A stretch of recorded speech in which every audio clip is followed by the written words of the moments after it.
how much of what I'm posting should be about what I sell or how do I balance it? That's a question that I get a lot. The easiest way to do this is through what I call the hamburger method. So a hamburger has like a top bun, the middle, like the meat with the cheese, whatever you want a cheeseburger, and then the bottom one.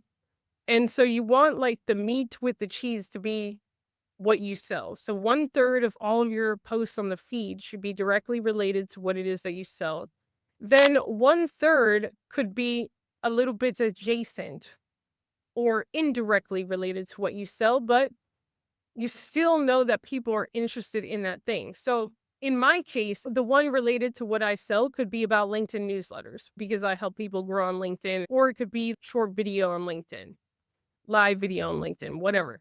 And then the one adjacent, but a little bit indirect to what I sell could be this is how you grow a private email list for your coaching business with just LinkedIn. Even though I'm talking about building a private email list, I'm still incorporating LinkedIn. I could also say, because there's some coaches that come to me and they want to launch a group program, I could say, here's what not to do if you're trying to launch a group program, and here's how to use LinkedIn when you're doing it. There's a third subset, which is completely unrelated to what you sell, but still aligned with values or certain interests of your audience. I know my top clients like to be in nature, and gardening has become a thing for me in the past year.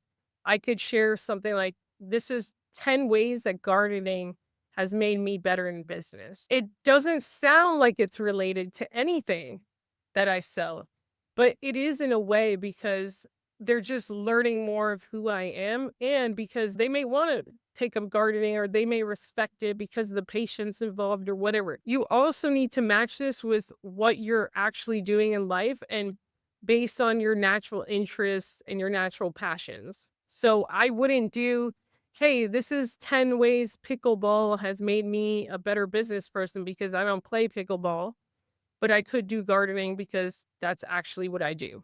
This balance is going to become even more important in 2025 because think of it, a lot of the AI generated avatars that are going to come out for a lot of these businesses, the first thing that they're going to do is do like talking head videos in an office, just sharing educational tips or whatever.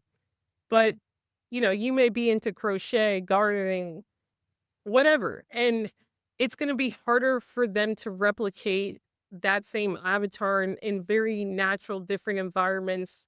And so it's even more important for you to get into those environments and incorporate some of that into your content this year. What's at least one thing you do outside of business that you would be willing to share? Because it also comes down to like, what do you feel comfortable sharing? You don't have to share your entire life. For example, one of the one-on-one clients I'm working with that we just started working together, he was a pro boxer at one point and he still does boxing today.